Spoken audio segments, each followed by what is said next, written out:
मी सचिन भालेकर, आपण सडेतोड मुलाखती घेण्यास सुरुवात करत आहोत. पारनेर तालुक्यातील राजकीय, सामाजिक आणि इतर जे काम करणारे लोक आहेत त्यांच्या मुलाखती आपण घेणार आहोत आणि त्यांच्या मनातली पारनेर तालुक्याविषयीची तळमळ जाणून घेणार आहोत, त्यांचं कार्य जाणून घेणार आहोत. आणि या मुलाखत पुष्पामधलं पहिलं पुष्प आपण आज आपल्या तालुक्याचे युवा नेते सुजित पाटील झावरे यांच्यासोबत आपण मुलाखत आज सादर करणार आहोत. यामध्ये अनेक नागरिकांनी प्रश्न पाठवले, हे प्रश्न त्यामध्ये घेत आहोत. आणि आता आपण सुरुवात करूयात माननीय सुजित पाटील झावरे यांच्यासोबतची मुलाखत मायभूमी न्यूजसाठी. आज आपण मागच्या आठवड्यामध्ये चर्चा केल्याप्रमाणे आणि जाहीर केल्याप्रमाणे आज आपण तुमचा इंटरव्ह्यू घेत आहोत. तर मी थेट प्रश्नांना सुरुवात करतो. दादा, आपला एक राजकीय प्रवास आहे, आपली एक घराण्याची राजकीय पार्श्वभूमी आहे आणि त्यामुळे एक सुजित पाटील झावरे यांना वडिलांच्या आमदारकीच्या पुण्याईवरती राजकारणामध्ये एक संधी मिळाली आणि ही आयती संधी त्यांना चालून आली, अशा प्रकारचा आरोप बऱ्याच वेळेला अनेक ठिकाणी चर्चा करताना लोक करतात. तर आपलं याच्याबद्दल काय म्हणणं आहे? असं आहे की साधारण माझ्या माहितीप्रमाणे माझे पंजोबांपासून आमच्या घरामध्ये, म्हणजे त्यावेळेस जिल्हा परिषद अस्तित्वात नव्हती, त्यावेळेस माझे पंजोबा लोकल बोर्डाचे सदस्य होते, माझ्या आजी लोकल बोर्डाच्या सदस्य होत्या, जिल्हा परिषद सदस्य होत्या, माझे आजोबा देखील जिल्हा परिषदचे सदस्य टाकळी डोकेश्वर गटातून होते. आणि त्यानंतरच्या अतिशय माझ्या आजोबांना घोड्यावरनं पडल्यानंतर काही थोडी जखम झाली. नंतर खूप स्ट्रगलचा काळ आमच्या कुटुंबाने, त्यावेळेस माझ्या आजींनी, स्वर्गीय हिराबाई पाटलांनी पाहिलं. त्यानंतर माझे वडील दिवंगत आमदार वसंतराव दादा यांनी आधी समाजकारण केलं आणि त्यानंतर ते राजकारणामध्ये आले. वारसा काही आत्ताचा आहे असं नाही, तो 3 पिढ्यांचा 4 पिढ्यांचा वारसा आहे. आणि वसंतराव दादांच्या बाबतीमध्ये सांगायचं ठरलं तर राजकारणात ते कसे आले हाच मला प्रश्न पडला. म्हणजे जो माणूस, ज्या माणसाला राजकारणात थोडा बेरकी माणूस लागतो, राजकारणामध्ये थोडासा परोपकार फार काही डोक्यात न ठेवता येणारा माणूस, स्वार्थी वृत्तीचे माणसं राजकारणात लवकर वर जातात. परंतु दादांच्या बाबतीमध्ये तो अपवाद म्हणावा लागेल, कारण की वसंतराव दादांच्या सुरुवातीपासूनच्या काळाचा मी लहानपणीपासून साक्षीदार आहे की मला असं कधी आठवत नाही की त्यांनी कधी कार्यकर्त्याच्या कामासाठी गाडीने जाण्याची घाई केली. ते पायी जिल्हा परिषदमध्ये जायचे, पायी MSCBच्या ऑफिसमध्ये जायचे. तो एक वेगळा काळ होता.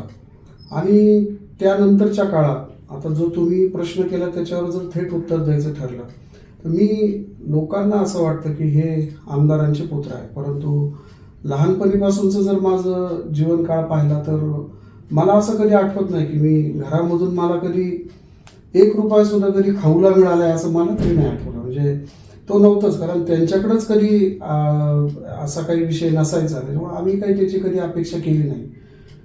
नंतरच्या काळात आरोप हे प्रत्येकावर होत राहतात. आता तुम्ही सांगितलं की वसंतराव दादांच्या नंतर ते आमदार असल्यामुळे तुम्हाला राजकारणामध्ये संधी मिळाली. तर आता याचा खुलासा एवढंच करेल की अनेक लोक घराणेशाहीवर बोलताना मी बघतो. पण मुख्य मुद्दा काय आहे की समजा एखादे डॉक्टर आहेत, त्या डॉक्टरांचा मुलगा घरामध्ये डॉक्टरकीचं वातावरण असल्यामुळे जर डॉक्टर झाला तर तुम्ही त्याला नाव नाही ठेवत. तुम्ही म्हणता वा किती सुंदर, त्याचा मुलगा डॉक्टर झाला. मग तिथं तुम्ही डॉक्टरांची घराणेशाही काढत नाही. तुम्ही जर एखादा आर्किटेक्ट असेल आणि त्याचा मुलगा आर्किटेक्ट झाला तर तुम्ही ते म्हणत नाही की त्याचा मुलगाच कसं काय आर्किटेक्ट झाला, दुसरा काय नाही झाला. माझ्या घरात पहिल्यापासून जर राजकारणाचाच, जर समाजकारणाचं, राजकारणाचं जर वारा असेल तर मी त्याच्यामध्ये जाणं हा काही फार मोठा विरोधाभास आहे असं मला वाटत नाही. आणि तुम्ही पुढच्या काळामध्ये त्या संधीचं सोनं करत पुढच्या काळामध्ये तुम्ही तुमचं कर्तृत्व सिद्धही केल्याचं अनेक ठिकाणी दिसतं, अनेक कामांमधून दिसतं, तुमच्या राजकीय प्रवासामध्ये दिसतं. तर याच प्रश्नाला जोडून मला असा प्रश्न विचारायचा आहे की जसं लोक आरोप करतात की वसंतदादांच्या पुण्याईने हे सगळं तुमच्या हातामध्ये आलं, तुम्ही राजकारणात आहात, पण त्यानंतर पवार साहेबांचं तुमच्यावरती विशेष प्रेम, म्हणजे अनेक ठिकाणी पवार साहेबांनी हे दाखवूनही दिलं की दादांनंतर तुमच्यावरती त्यांनी अगदी मानसपुत्र असल्यासारखं पवार साहेबांनी प्रेम केलं.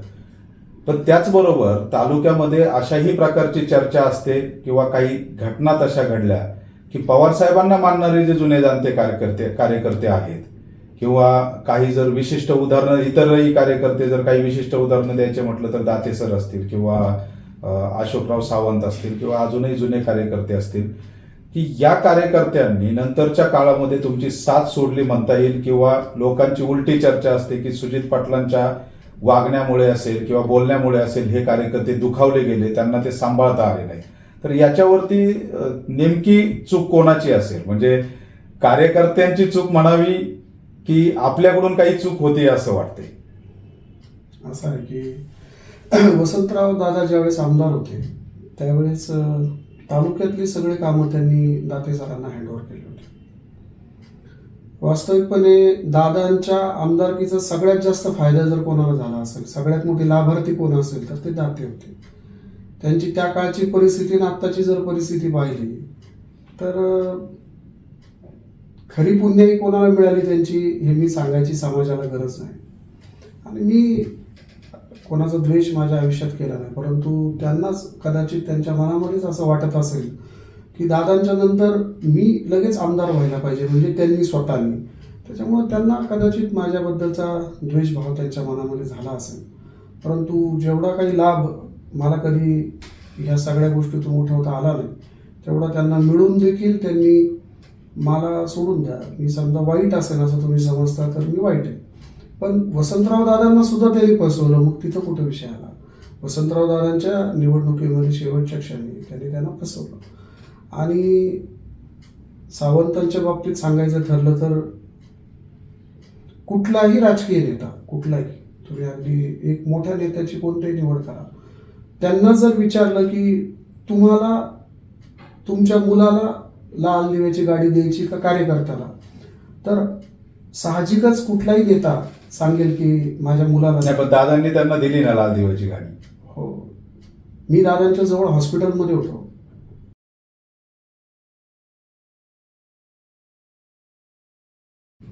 त्या दादांनी सांगितलं नाही तुझं नाव सुचवायचं नाही, तू अशोक सावंतांचं नाव तू सुचव.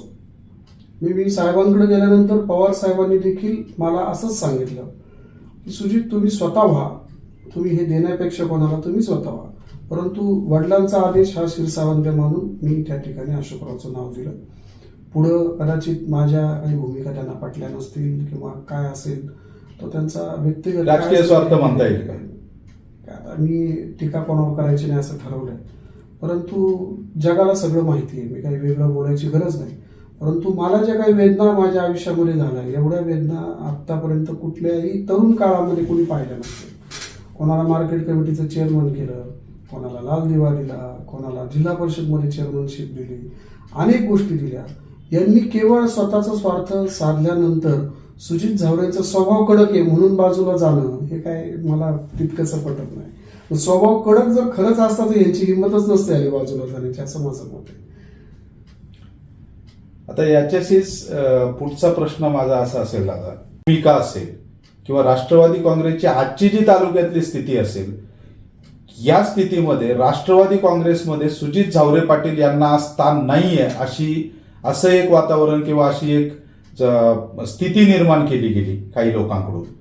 आणि म्हणजेच सुजित झावरे पाटलांनी त्यांच्या घराण्याने राष्ट्रवादी काँग्रेस पारनेर तालुक्याला दाखवली किंवा उभी केली, पण आज सुजित झावरे पाटील मात्र राष्ट्रवादी काँग्रेसमधून बाहेर आहेत. याला तुम्ही कुरघोडीचं राजकारण म्हणाल, राजकीय परिस्थिती म्हणाल, की आजही तुम्ही पवार साहेबांसोबत आहात असं म्हणाल?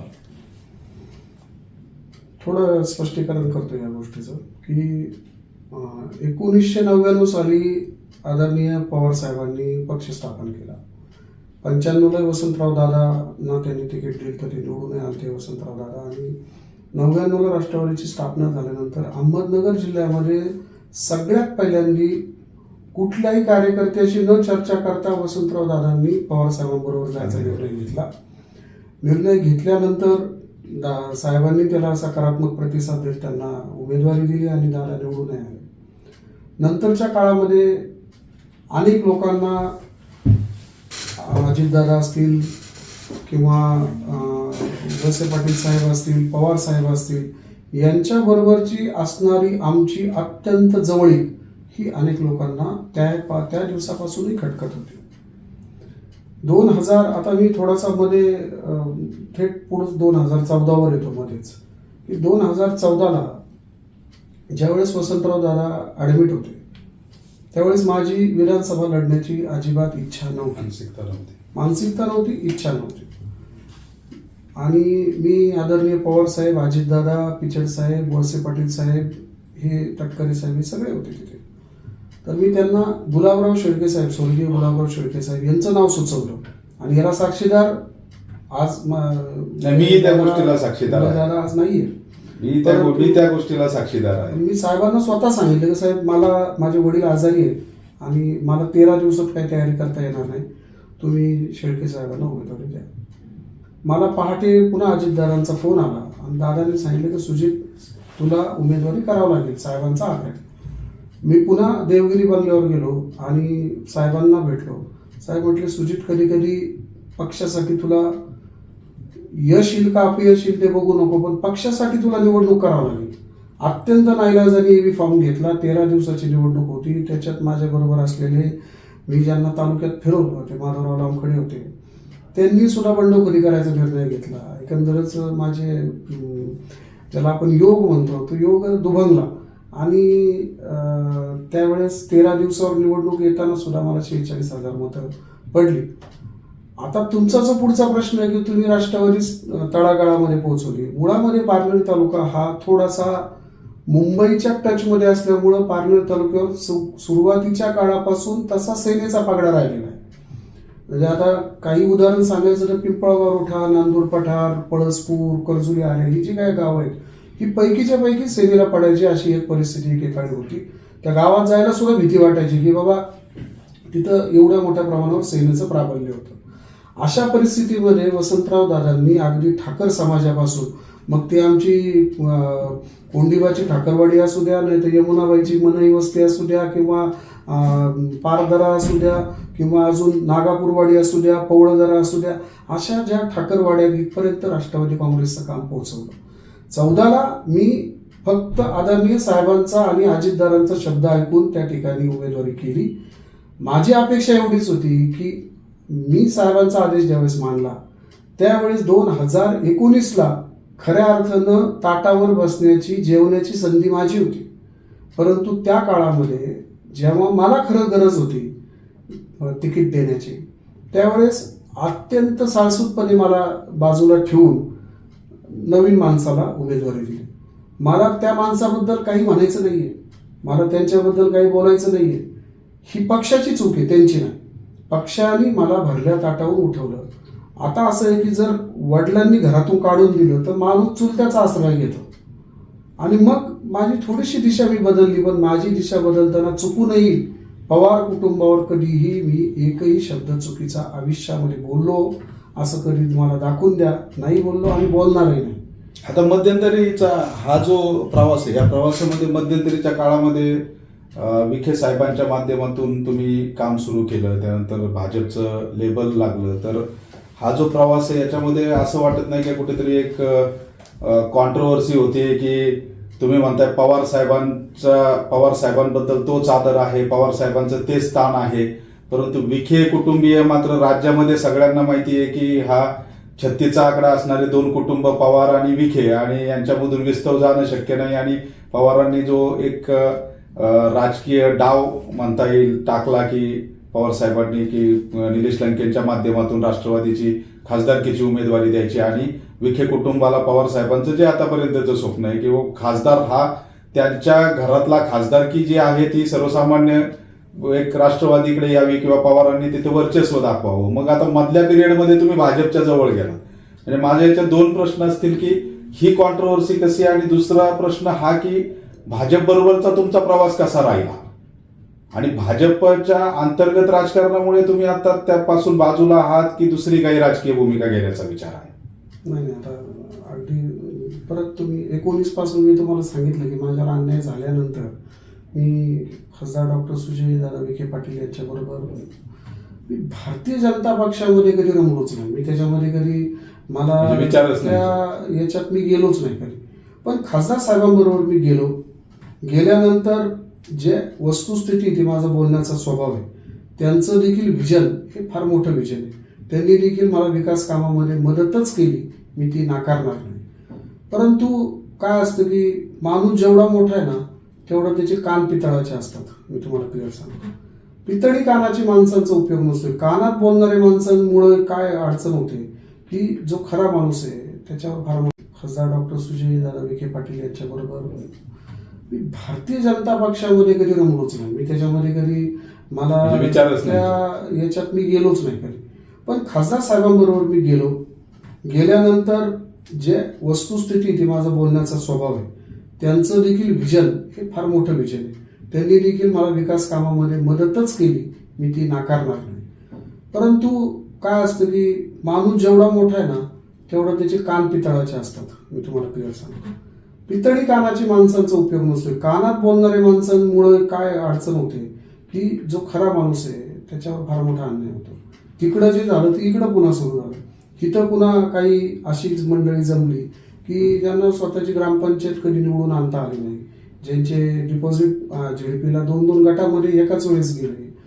असल्या लोकांनी रोज कान भरून खासदार साहेबांना माझं आणि त्यांच्यामध्ये कसं अंतर निर्माण होईल याचा प्रयत्न केला आणि ते देखील म्हणजे आता असं असू शकतं ते देखील की त्याला बळी भाजप पडले. ते देखील त्याला बळी पडले. तुम्ही जसे बळी पडले म्हणण्यापेक्षा तुम्ही जसं आता म्हणताय की भाजप विरुद्ध मी कधी रमलो नाही किंवा भाजप या पक्षाचं म्हणून नव्हे, पण विखेंचं काम करण्याची पद्धती आणि त्यांच्या माध्यमातून तालुक्याचा विकास करून घेताना सत्तेच्या माध्यमातून त्यासाठी मी त्यांच्या विखेंच्या जवळ गेलो. परंतु असं झालंय का मग की बाबा हा माणूस आपल्या भाजप संघटनेमधला नाही म्हणून भाजपच्याच काही तालुक्यातील कान भरणाऱ्यांनी तिथे कान भरले आणि ते त्याच्यामध्ये यशस्वी झाले असं आपण म्हणूया. कारण तुमचा स्वभाव तो नाहीये की कोणी कान भरत राहायचं आणि त्या कुरघोड्या करत राहायचं, तुम्ही त्या वातावरणात निर्लज्ज सारखं राहायचं, हा तुमचा स्वभाव दिसत नाही. तो पाहिला नाही कधी, तालुक्याने तरी पाहिला नाही. की अगदी ऑनेस्टली सांगायचं म्हटलं तर मी अगदी छोट्या गावचं जरी असलो तरी पाटील आहे. पाटील की माझी जाऊ शकत नाही. मुळामध्ये काय आहे की कोण कान भरणाऱ्यांची किती क्वालिटी आहे, त्यांची उंची किती आहे, त्यांची वैचारिक उंची किती आहे, त्यांचे लोकांमधला लोकसंग्रह किती आहे याचा मोठ्या माणसाने पण विचार करणं गरजेचं आहे. आणि त्यांचं ऐकून जर कोणी चुकीचं वागत असेल तर मग शेवटी ऑब्व्हियसली मी पुढं कोणाच्या करायची माझी सवय नाही आणि ती मी करू शकत नाही. ते माझ्या याच्यात नाही. मला राजकारण खूप काळ प्रदीर्घ काळ मी गेलंच पाहिजे, त्याच्यातून माझं काही अर्निंग आहे. मला एकच आहे की मी जिथे आहे, मग राष्ट्रवादीत होतो त्या काळात वसंतराव दादांपासून माझ्यापर्यंत 100-200 कोटींची कामं राष्ट्रवादी पक्षाच्या माध्यमातून या तालुक्यात आणली. आणि आज जरी खासदार साहेबांबरोबर आहे तर माझा व्यक्तिगत स्वार्थ काय त्याच्यामध्ये, मी त्यांच्याकडनं तालुक्याच्या विकासासाठीच निधी घेतला. माझ्या व्यक्तिगत विकासासाठी निधी मी कोणाकडूनही कधीही घेतलेला नाही. माझे व्यक्तिगत जे काही व्यवसाय आहेत ते अतिशय एस्टॅब्लिश्ड आहेत, मला त्याच्यामध्ये त्याची आवश्यकता नाही. पण जनतेमध्ये काम करत असताना सत्तेची गरज लागते, हे तितकंच खरं आहे.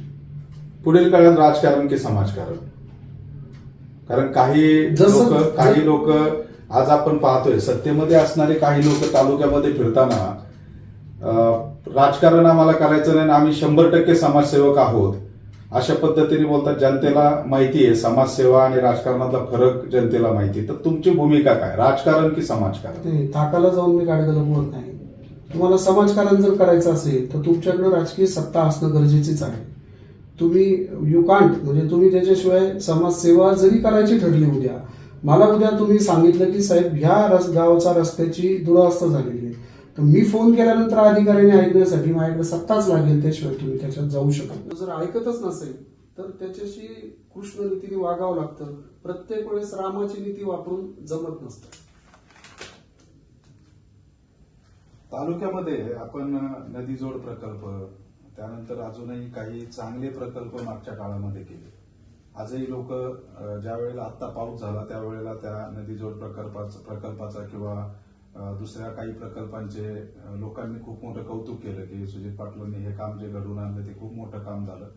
वसंतदादांच्या काळात सुद्धा मूलभूत सुविधा, रस्ते, पाणी प्रश्न, खालच्या भागात जे केटीवेर बांधारे असतील, ज्या वेळेला कारखान्याच्या माध्यमातून शेळके साहेबांनी काम केलं त्यावेळेला सुद्धा वसंतदादांनी हातात हात घालून ते सगळे बांधारे असतील, विकास कामं असतील, मूलभूत गोष्टींकडे जास्त लक्ष होतं.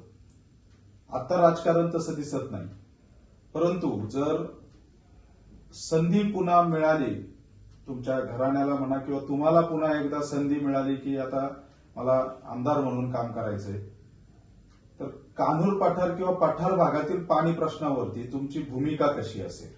कारण आज पठार भागाचं पाणी प्रश्नाचं इतका कॉम्प्लिकेटेड विषय की पहिली गोष्ट पाणी आणायचं कुठून? तुम्ही कुकडी कालवा प्रकल्प समितीचे तुम्ही सदस्य आहात.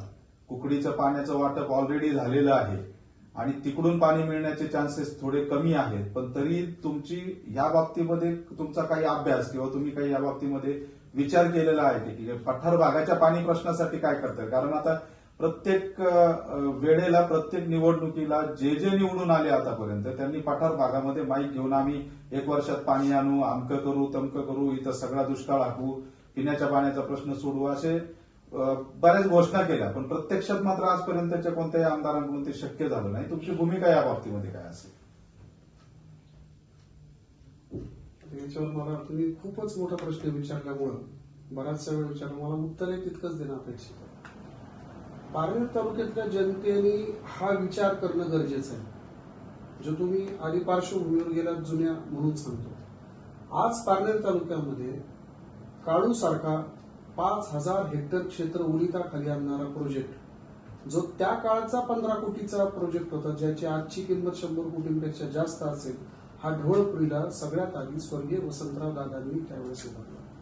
त्याच्यानंतर भांडगाव सारखा मायनर इरिगेशनचा टँक उभारला, ज्याची त्यावेळेची किंमत 4.5 कोटी, म्हणजे आज ती नाही म्हटलं तरी 20-25 कोटी रुपयाचा तो होता.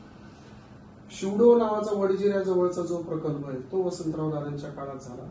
पिंपळगाव जोग्याच्या चाळींचं काम झालं. मांडोळची जी चाळी आहे तिच्या अस्तरीकरणाचं काम त्या काळामध्ये झालं.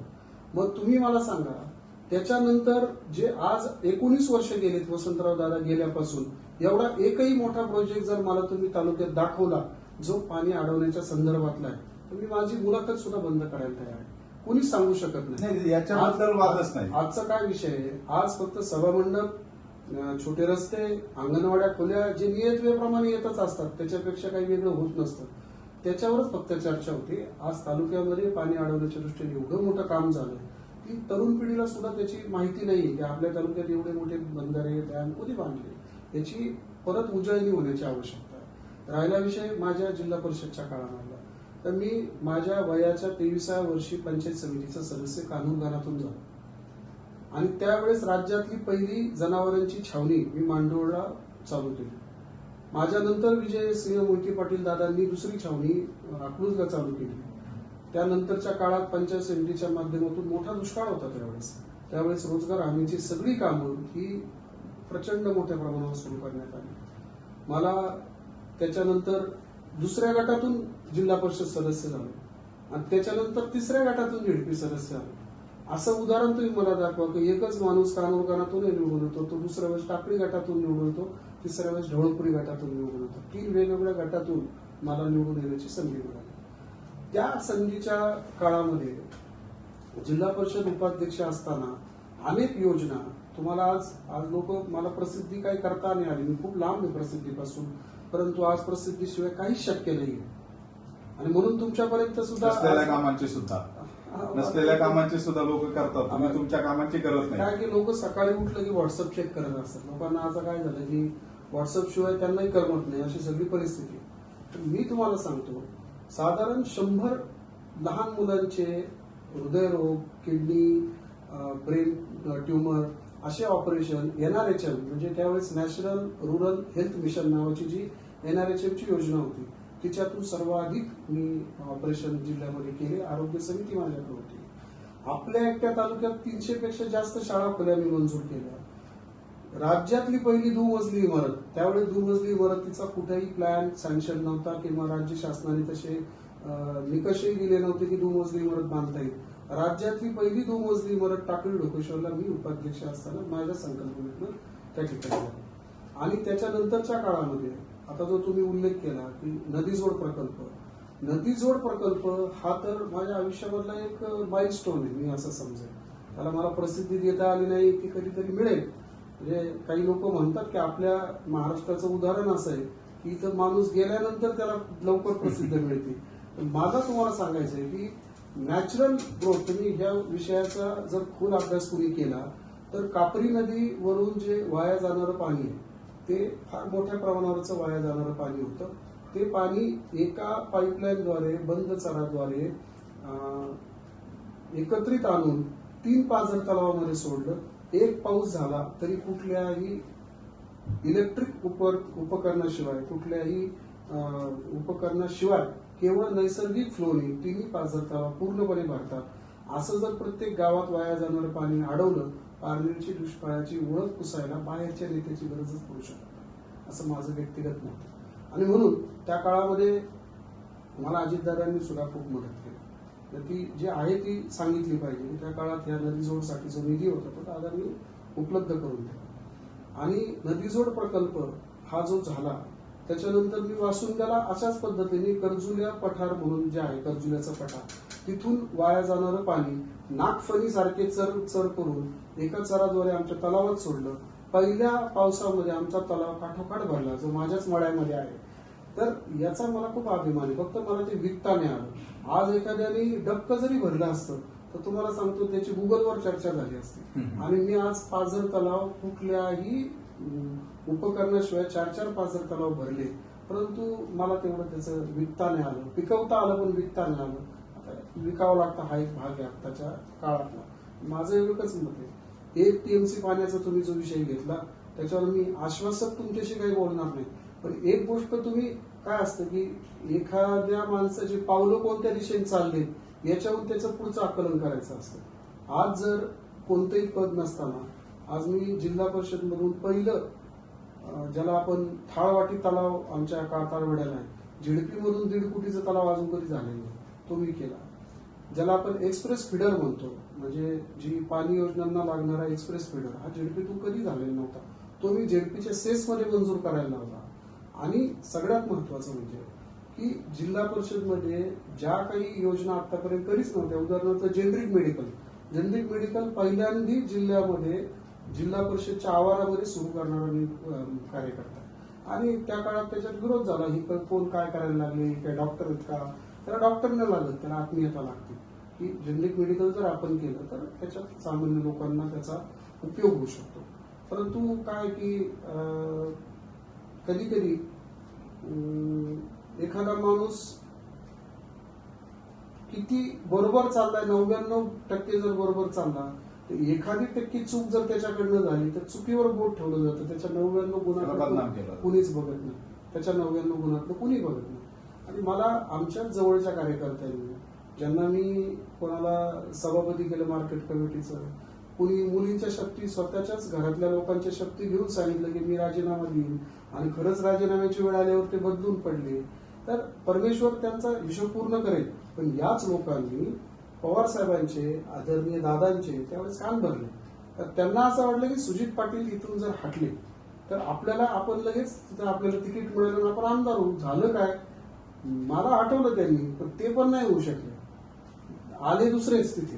तर त्याच्यामुळं असं कधी कोणावर जेलसी, कोणावर जी वृत्ती असते ती पहिली काढली पाहिजे आयुष्यातून. समय से पहिले और भाग्य से आली किसी को कुछ मिळणे वाला नाही, ही गोष्ट प्रत्येकाने ठेवावी. कर्म आपलं करत राहावं, परंतु तशी होताना काही दिसत नाही.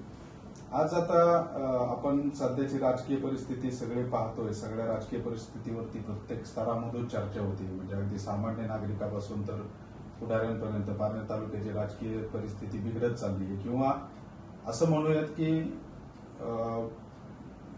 उपाध्यक्ष विजयराव आवटी ज्या वेळेला आमदार होते त्यावेळेला जी वातावरण निर्मिती तालुक्यामध्ये झाली की त्यांचा सडेतोड स्वभाव, त्यांचं बोलण्याची सडेतोड कार्यकर्त्यांबरोबर पद्धत, तुमची त्याच पद्धतीने की थोडं एक कडक स्वभाव आणि सडेतोड आणि स्पष्ट बोलणं, त्यामुळे तुम्हालाही त्याच पद्धतीने आता परत एकदा तो जो प्रकार त्यावेळेला झाला तोच प्रकार करण्याचा प्रयत्न केला जातो. पण आता असं वाटतंय का की जी परिस्थिती त्यावेळेला झाली, एक नेते म्हणून नव्हे, पारनेर तालुक्याचे नागरिक म्हणून असं कुठेतरी वाटतं का की आपण आगीतून उठून फुफाट्यात पडलोय?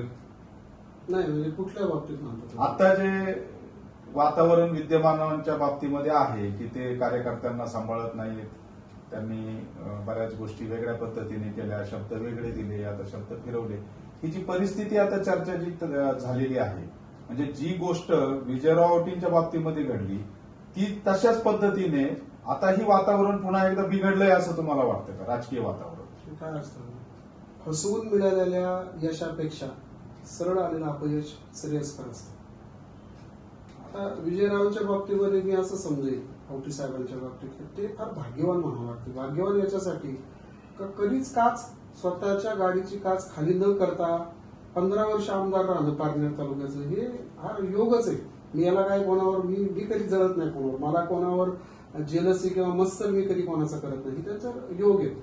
परंतु विषय आज काय झालं की तरुण पिढी एवढी भरकटलेली आहे की तरुण पिढीला आज नदी जोड प्रकल्प, काळूसारखा डॅम किंवा मोठमोठे बंधारे, किंवा माझ्या गावात मी एकट्या 23 बंधारे बांधलेले आहेत की एका पावसात साखळी पद्धतीने ते भरले जातात.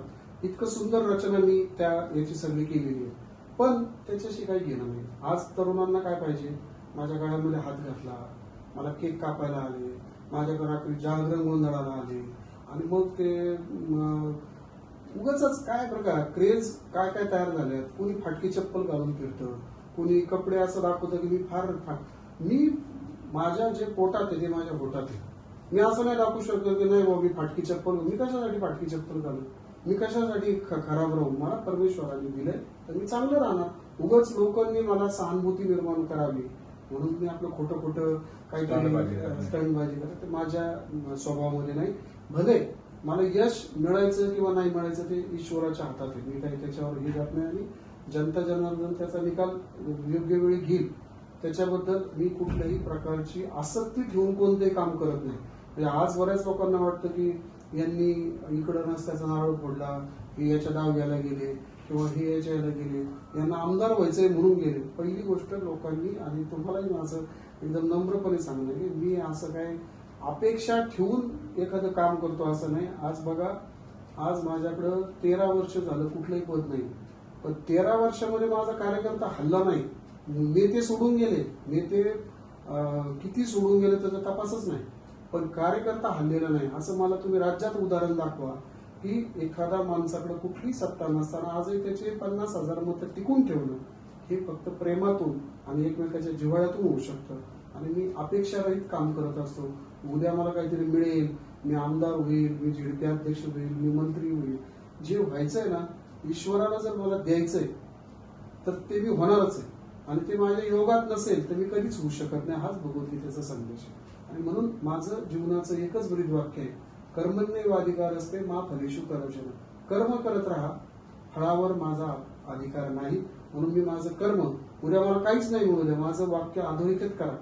मला उद्या काही जरी नाही मिळालं तर माझ्या कामामध्ये तसं सुद्धा बदल होणार नाही. मी ज्या पक्षात असेल, ज्या नेत्याबरोबर असेल, तिथून केवळ आणि केवळ पारनेर तालुक्यामध्ये निधी आणण्याचं काम करणार, या पलीकडे जाऊन मी काही करणार नाही.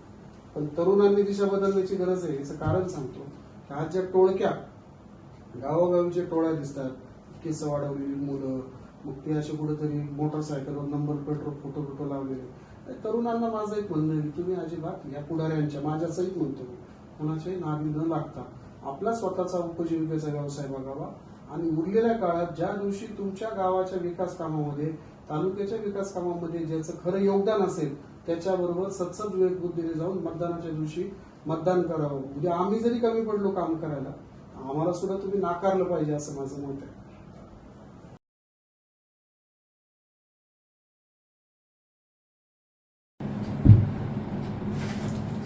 दादा, माझा पुढचा प्रश्न असा असेल की राजकारणामध्ये तुम्ही कार्यकर्ते सांभाळले, कार्यकर्त्यांच्या अडीअडचणीला तुम्ही उभे राहत आहात, अगदी न सांगता सुद्धा कधी कधी कामं करून निघतात, त्याचा अनुभव मीही घेतलेला आहे. कौटुंबिक जबाबदारी आणि कुटुंबाकडे लक्ष देणं अगदी वैयक्तिक लेवलचा प्रश्न की या गोष्टी तुम्ही ह्या बॅलन्स कशा करता? नाही, तो एक अवघडच विषय असतो. का असं असतं की रोज सकाळी कुठेतरी दशक्रिया, रोज कधी जेवणाच्या वेळा नाही, त्याच्यामुळं कुटुंबाकडे दुर्लक्ष होतं ही वस्तुस्थिती. आणि त्याच्यामुळं कधी कधी असंही वाटतं की आपण हे सगळं करतोय, पण याची जर जाणीव समोरच्या लोकांना नसेल तर आपण आपल्या कुटुंबावर तुळशीपत्र ठेवून जर हे सगळं करतोय तर कधी कधी मन थोडंसं निराश असं वाटतं का की नको आता हे राजकारण? वाटतं. पण नंतर परत वडिलांची आठवण येते, त्यांनी आपलं उभं आयुष्य जनतेसाठी वेचलं आणि आपण ते वेचावं, असा परत एक विचार येतो आणि पुन्हा बदलून पुन्हा कामाला लावावं. अजून एक छोटा प्रश्न मी विचारेल की जसं राजकीय माणूस म्हटलं की त्याला फक्त कार्यक्रमांना बोलवलं जातं, गणेशोत्सव असेल आरत्यांना बोलवलं जातं, धार्मिक कार्यक्रमांना बोलवलं जातं, घरचे कोणाचे काही कार्यक्रम असतील, आता तुम्ही म्हटलात कौटुंबिक, राजकीय माणसाला स्वतःचे कौटुंबिक कार्यक्रम करणं हे मुश्किल असतं, पण दुसऱ्यांच्या कार्यक्रमांना मात्र 100% जावं लागतं. तसं तुमचे काही छंद आहेत का आणि ते जे छंद आहे ते तुम्ही कसे जोपासता? मी सचिनजी शाळेमध्ये असल्यापासून नाटकांमध्ये खूप भाग घ्यायचो. मी इयत्ता 11वी असताना मेरी आवाज सुनो हा जो TV वर कार्यक्रम होता त्याच्यामध्ये मला गाण्याची पण संधी मिळाली. किमान मी तिथपर्यंत जाऊ शकतो. आज तालुक्याला ही गोष्ट माहीत नसेल, मी तुम्हाला सांगतो, माझे 900पेक्षा जास्त गाणे, मग ते अभंग असतील, मग त्या लावण्या असतील, मग ते भावगीत असेल, ते हिंदी गाणे असतील, सगळे तोंडपाठ आहेत. मला जशी भगवद्गीता मी मुखोद्गत तुम्हाला सांगू शकतो संस्कृतमधून, तसं मी तुम्हाला कुठलंही गाणं तुम्ही सांगितलं ते एका सेकंदात ते गाणं पूर्णपणे म्हणू शकतो, कुठेही न अडकळता. आणि मला तुम्ही जर विचारलं राजकारण की छंद, तर मी छंद पहिला, कलाक्षेत्र पहिलं निवडेल. का तर त्याने माझ्या मनाला आपण या बाबतीमध्ये म्हणजे आता ही तुमची एक जी खूबी म्हणता येईल, जी अदृश्य तुमच्यामध्ये हे सगळं आहे, पण राजकीय जो रूढपणा आहे त्या याच्यामध्ये हे सगळं दाबलं जातं. असा कधी विचार नाही आला की किंवा पुढील 1-2 महिन्यामध्ये 4 महिने दिवाळीच्या वेळेला वगैरे जसं बऱ्याच गावांमध्ये छोटेसे सांस्कृतिक कार्यक्रम असतात, एखादं कला संमेलन किंवा एखादा मोठा प्रोग्राम असा आपल्या तालुक्यातील, कारण तालुक्यात अनेक लोक असे असतील, अनेक विद्यार्थी असतील, तरुण असतील, त्यांच्यामध्ये त्या कला असतील, मग हा छंद जोपासण्यासाठी आपण एखादा असा मोठा कार्यक्रम घ्यावा असं कधी मनात आलं नाही का? आता किंवा विचार असेल तर तुम्ही जाहीर करा. तुम्ही म्हटल्यामुळं माझ्या मनात तो विचार आला. असा विचार माझ्या मनात ऑनेस्टली सांगायचं तर कधी आला नव्हता. कारण काय की कधी कधी एखादं गाणं जर आपण भावगीत म्हणत असतो तर समोरच्याला त्या भावना कळल्या पाहिजे. गीत समजायला समोरच्याचं हृदयामध्ये तेवढा ओलावा पण असावा लागतो. मी इकडं अत्यंत भावनिकतेने करून त्याने गाणं म्हणतोय आणि समोरचा जर वर तोंड करून हसत असेल तर त्या माणसांसमोर गाणं म्हणण्यात काही मजा नाही. रसिक माणूस जर समोर असेल, रसिकता माणसाच्या मनामध्ये पाहिजे, तर मग त्याच्यात त्यांच्या समोर गाणं म्हणण्याचा आनंद आहे. पण तुमच्या सजेशनला आता माझी विनंती किंवा सजेशन असं असेल, आग्रह असेल असा की जसं पुण्यामध्ये बालगंधर्वला दरवर्षी आम्ही बऱ्याचदा जातो की दरवर्षी दिवाळीच्या दिवशी दिवाळीचे पहाट हा कार्यक्रम असतो. आपण तालुक्यामध्ये असा कार्यक्रम अरेंज करा, त्या कार्यक्रमाला आम्ही सगळे येऊ आणि तिथे तुमच्या गाण्यांचा आनंद किंवा तिथे तुमचा जो हा छंद आहे तो नक्कीच ऐकायला आम्हाला लोकांना. कन्सेप्ट तुम्ही मला सांगा, कारण मी असं कधी केलेलं नाही. पण तुम्ही जी आता दिवाळीची पहाट म्हटलात, बालगंधर्वला मी ह्या पहाटेच्या कार्यक्रमात अनेक वेळा पु ल देशपांडेंपासून तर भावगीतं सगळी मी अनेक वेळा आवर्जून बघितली. तर असं जर आपल्या तालुक्यात करता आलं तर मला तो सगळ्यात मोठा आनंद असेल. आपण करू या गोष्टीवरती आपण नक्की. थँक्यू. बऱ्याचदा तालुक्यातली जनता पाहते की आपण अनेक आध्यात्मिक कार्यक्रमामध्ये, सत्संगामध्ये किंवा वारकरी संप्रदायाशी आपण जोडलेले आहात. देवकृपा फाउंडेशन नावाने आपलं फाउंडेशन आहे. तर या विसंगत राजकीय परिस्थितीमध्ये म्हणजे आपण आता तरुणाईवरती चर्चा केली, तरुणांचे विचार बदलत आहे, तरुणांची एक फळी जी आहे ती क्रेझी वातावरणाकडे, ढाबा संस्कृतीकडे, फक्त काहीतरी एक ग्लॉरिफाईड त्यांना पाहिजे असते, ज्याच्यातून हवा करणे, धुराळा उडवणे असे प्रकार तरुणांना पाहिजे असतात. आणि दुसऱ्या बाजूला एक पिढी आहे, वसंतदादांची पिढी असेल, आमच्या आई वडिलांची पिढी असेल, ही जी पिढी आहे ही पिढी एका धार्मिक बॉन्डिंग मध्ये आहे. आता याच्यात राजकारण, समाजकारण आणि वैयक्तिक तुमची भूमिका, कारण लोकांना जिकडे क्रेज आहे तिकडे राजकारण दाखवावं वाटतं. म्हणजे तरुणांची झुंड चालली, मग तरुणांचा विचार भरकटत चाललाय, त्याला एनकॅश करणे, त्याच्यातून मतदान मिळवले. आणि तुम्ही बऱ्याच वेळेला आम्ही पाहतो की कुठल्या तरी धार्मिक कार्यक्रमामध्ये मग आता तुमच्यावरती आरोपही होतात. म्हणजे खासगीत बोलताना लोक म्हणतात की अरे हे ते धार्मिक कार्यक्रमाला जातात म्हणजे काहीतरी उगाच नाटक करतात, काहीतरी इमोशनल दाखवतात. आणि राहिलं मतांचं गणित, तर आता त्या धार्मिकतेला त्या पद्धतीने मानणारे मतदार कमी झालेत आणि धुराळा उडवणारे मतदार जास्त झाले, ती संख्या जास्त वाढली. आणि त्यांचा पगडा हा कुटुंब, म्हणजे अगदी इथपर्यंत मागच्या निवडणुकीला एक सामाजिक काम करताना आम्हीही पाहिलं की मुलाने आईला भावनिक करणे, की तू मतदान केलं नाही तर मी गळफास लावून घेतो, अशा पद्धतीने मतदान घडवून आणण्यापर्यंत गेलं. म्हणजेच काय की धार्मिक गोष्टींचा, आता धार्मिक गोष्टी फक्त गाड्यांमध्ये भरणे, देवळात नेऊन सोडणे, घेऊन येणे एवढ्यापुरती धार्मिकता लोकांची दिसते. तुम्ही मात्र धार्मिक बाबीमध्ये बऱ्यापैकी असतात. तर हा जो विचार तुम्ही जपताय हा कशा पद्धती? मुळामध्ये काय आहे की माझ्या वडिलांपासनं भगवद्गीता, श्रीमद भगवद्गीता जो जगातला सर्वश्रेष्ठ ग्रंथ आहे, समजतो सगळ्या जगाने त्याला मान्यता दिलेली, त्याचा मी बऱ्यापैकी अभ्यास केला. परंतु प्रत्यक्षात जीवनात वागत असताना कदाचित तितकं तंतोतंत मी वागू पण शकत नसेल, हे पण मी मान्य करतो. हे मान्य करायला मोठेपणा लागतो. आजच्या जगामध्ये तितकं तंतोतंत वागणं, मी काय माझ्यामध्ये काही तो देवाचा अंश नाही, पण एक नक्की सांगतो की परमेश्वराने मला एक जी उमेद दिली, जी मला एक शक्ती दिली, की मला एक त्याची धार्मिक कामाची राजकारणापेक्षा जास्त आवड आहे. उद्या जर तुम्ही मला म्हटलात की राजकारण का धर्मकारण किंवा धार्मिक बाब, धर्म याचा अर्थ लोक वेगळा घेतात, तो वेगळा, आता त्याचा आता एकदम वेगळा वापर केला जातोय. कुठल्या तरी एखाद्या पक्षाकडनं धर्माचं नाव घेऊन जे काही चाललंय, याला भगवद्गीतेमध्ये पाखंड म्हटलेलं आहे. आणि पाखंडी हा सगळ्यात वाईट असतो असं माझं मत आहे. कारण ते भगवद्गीतेत स्वतः यांनी पण म्हटलंय, नाठाळाच्या माती हानुकाठी, ही परिस्थिती आहे. आज परिस्थिती कशी आहे की माणसामध्ये पूर्वीच्या काळामध्ये जो जिव्हाळा होता, एकमेकाविषयी जे प्रेम होतं, तर त्या काळामध्ये एकमेकाविषयी माणसं जी एक सद्भावना ठेवायची, ते थोडं थोडं दुरावत चाललं. कृत्रिमता यायला लागली. माणूस हसला तरी खोटा खोटा असतो एखाद्याकडं.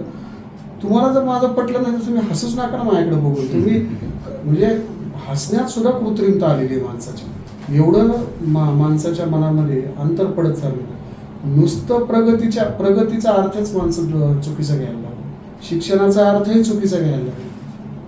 शिक्षण जसं जसं प्रगत होत चाललंय सचिनजी, तसं तसं वृद्धाश्रमांची संख्या वाढत चालली. याच्यावर कोणी लक्ष द्यायला तयार नाही. आज राजकारणाच्या हेतूने, तुमचा हेतू जर शुद्ध असता की ठीक आहे, मी तुम्हाला कुठेतरी सहल करून आणतो आणि मग तुम्ही मला आल्यावर उतरल्यावर मला तुम्ही मतं द्या, तर मग तुम्ही परमेश्वराचा वापर तुमच्या राजकारणासाठी करताय. नाही, अशा वेळेला हे जे यात्रा घडवून आणणारे सगळ्याच पक्षांचे, आपल्या तालुक्यात आता भाजपने ते सुरू केले, पूर्वीपासून परंपरा चालत आलेली, यांची भावना अशी, यांचं स्पष्टीकरण त्याच्यावरती असं असतं की आम्ही हे पूर्वीपासून करतोय आणि आम्हाला त्यातून एक काय म्हणतात पुण्य मिळतं, महिलांना दर्शन घडवून आणणं. तुम्हाला काय वाटतं, खरंच हे पुण्यासाठी सगळं चाललंय का? आणि खरंच अशा यात्रा घडवून आणणं आणि याच्यामुळे पुण्य मिळतं की राजकीय फायदा होतो? आता असं याच्यामध्ये मला खूप कार्यकर्ते फोन, अगदी स्पष्ट मत मांडा, अगदी प्रामाणिक आणि स्पष्ट मत, कुठलंही मत लपवणार नाही. अनेक कार्यकर्ते मला फोन करतात, साहेब आमच्या गावात गाडी उभी आहे, काय करू मी? सांगतो जाऊन बसा, बिंदास जा, दर्शन घेऊन या. पण असा पगडा डोक्यावर ठेवू नका की आता यांनी दर्शन दिलंय म्हणून यांना मतदान करायचं, हे डोक्यातून काढा. मुळामध्ये अशा सवयी ह्या लावणं हे उद्याच्या काळाच्या दृष्टीने अत्यंत घातक ठरू शकतं. मी घातक हा शब्द वापरतो, जो अतिशय जबाबदारीने वापरतो की जर तुम्ही मतांचं जर असंच राजकारण करायला निघाला तर विकासाच्या मुद्द्यावर चर्चाच होणार नाही भविष्यामध्ये. मग माझी जर परिस्थिती नसेल अख्ख्या तालुक्याला उद्या गाड्या भरण्याची, तर माझ्यात गुणवत्ता असून सुद्धा मी पुढे जाऊ शकत नाही, ही वस्तुस्थिती. मग तुम्ही कशातून पैसा कमवलाय, तुम्ही कुठून पैसा आणलाय ते कोणी विचारत नाही. तुम्ही फक्त गाडी देताय लोकांना आणि मग त्या गाडीमध्ये बसून लोक जात आहेत.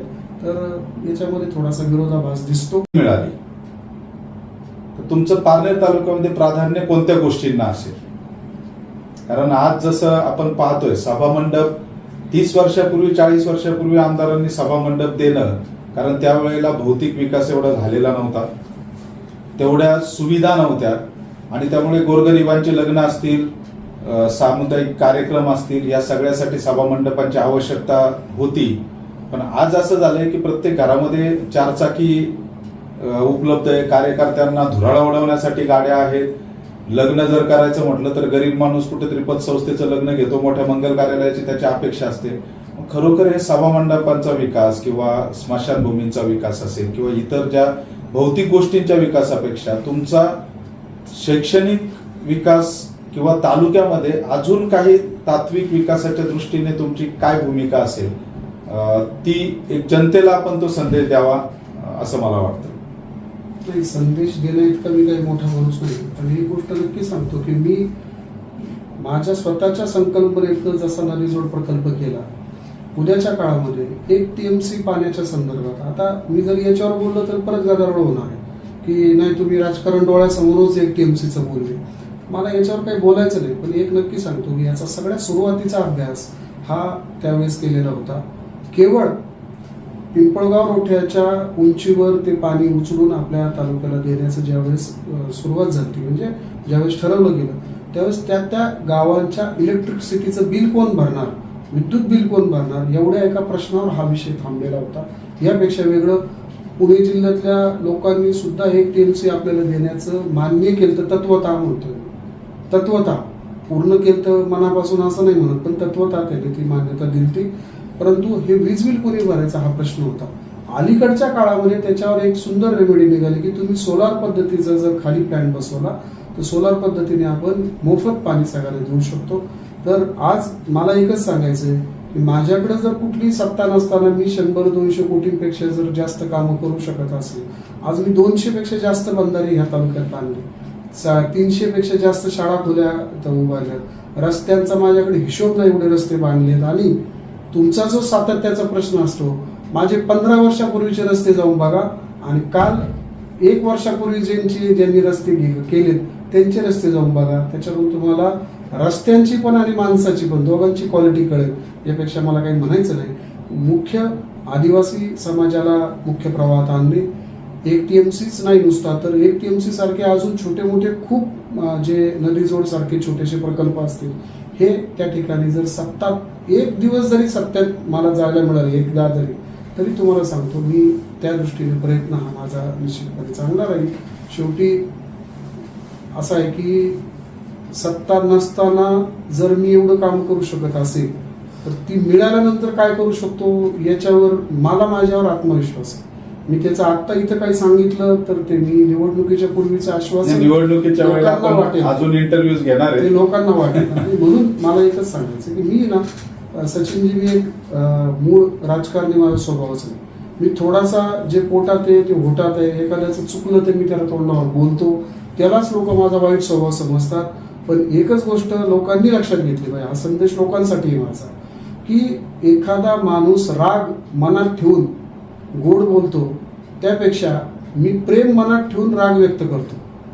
तुम्हाला काय स्वीकारायचं ते तुम्ही स्वीकारायचं. सुजित दादा, धन्यवाद. आपण आमच्या स्टुडिओमध्ये आलात आज आणि मनमोकळेपणाने प्रश्नांची उत्तरं दिलीत.